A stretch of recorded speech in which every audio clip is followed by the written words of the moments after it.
Welcome guys. In this video I'm going to show you how you can find and get metal fragments in Rust. So first of all, what you'll need to do is have a pickaxe. So it doesn't matter if you have stone pickaxe, salvage ice pick, or just a pickaxe. So go and find those. It's called a metal ore. So basically mine those and try to hit the hit markers so it will be faster for you.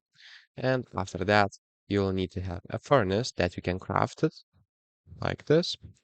If I type the furnace, you'll see the furnace. It requires 200 stone, 100 wood, and 50 low-grade fuel.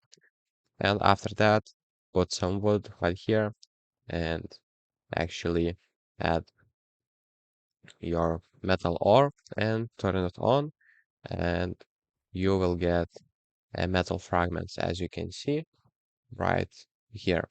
So if this video was helpful, please make sure to subscribe to Guide to Everything, comment down below for the algorithm, and see you in the next one.